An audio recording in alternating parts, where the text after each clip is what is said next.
HTC are back. Two new smartphones, and guess what? They've sent me both of them in this box. So in this video, we're going to be unboxing these together, plus I'll give you a first look at the brand new HTC Desire 12 and the 12 Plus. Let's do this. So here it is. This is the box that was sent through to me. It's a pretty standard box. I've seen these kind of boxes sent to reviewers before. A magnetic flap over here, and then ta-da! That's what we're greeted with. Hashtag HTC Desire is back. And we have the Desire 12 on this side, and then the Desire 12 on this side.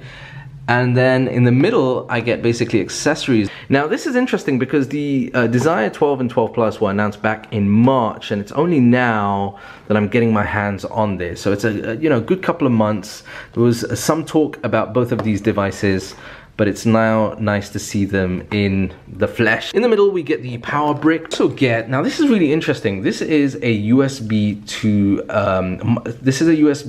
a micro USB sync charge cable. There is no USB-C. And then we get a hands-free kit with the 3.5mm headphone jack. That's because both of these devices still have the 3.5mm headphone jack. So if you're looking for that, then you might be glad to see them on these devices. So where do I start off? What do you think? The baby first. So when I pull this off, oh, okay, thank you HTC for making my life a little easier. We get some specs down below, and on first impressions, wow, this thing is incredibly light. I think it's about a 2730, like an odd kind of milliamp hour battery, so that might be the reason why it's slightly lighter in the hand. And then we have the specs over here. So that's a 5.5-inch screen, and for those of you wondering, this screen is not a notch screen. So if you're someone that's kind of just getting fed up of seeing the notch and all of the newer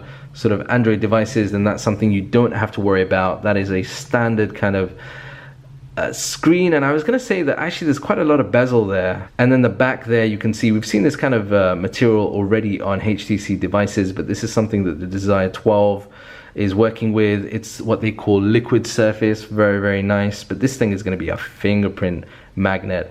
You'll notice at the back there we also have a single camera, and that is a 13 megapixel main camera. On the front there we have, I believe, a 5 megapixel front facing camera. This one records up to 1080p, and that one records up to 720p. Now on the other side over here, we get the Desire 12 Plus, and you'll notice immediately, unlike this one, you have a fingerprint scanner on the back, and then you have the dual camera setup. So let's lift this up, and what do we have over here? Well, we have the 6-inch screen again. There's no notch over here, so it's a kind of a bezel screen that we're familiar with. We have an 18:9 display on the front over here. Again, this is an IPS display. Now at the back over here, we have a 13 megapixel with a 2 megapixel dual camera. I believe it's an f2.2 aperture over there. So we'll test that out as well. It does have this kind of, I don't know, it's kind of a black blue kind of effect. It looks pretty cool. And then we have that fingerprint scanner on the back there as well.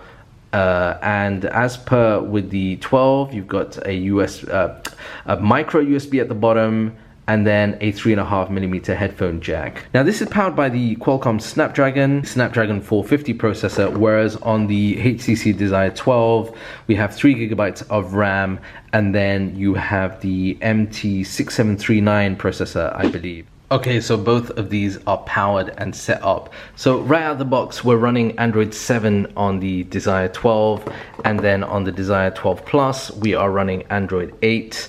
And it's, as you would expect now with HTC, with Google's acquisition of HTC, everything is quite smooth.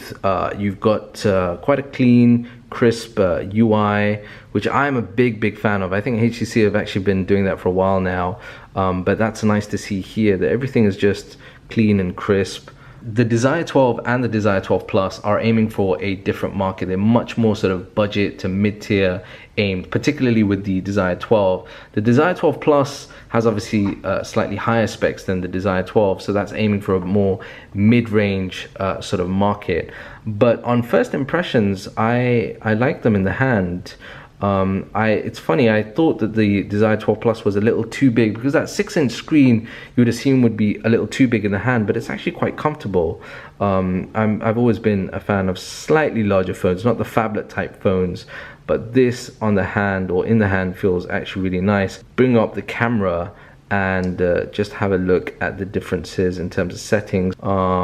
That's the kind of camera effect on the Desire 12 Plus.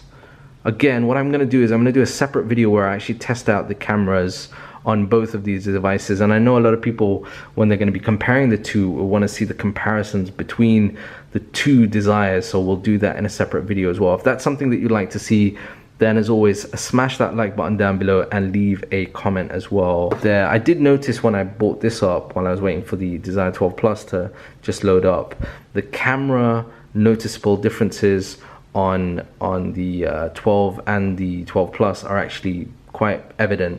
This, I don't know if you can notice, is slightly slow when it's kind of panning between different items, whereas the 12 Plus is a bit more faster in that. You can see that it just is a bit more clearer and faster with that pan. But anyway, we're going to do that in a separate video. This was just an unboxing and really first impression. Until next time, you're watching me here on EMKWAN Reviews. I'll see you. Peace and blessings.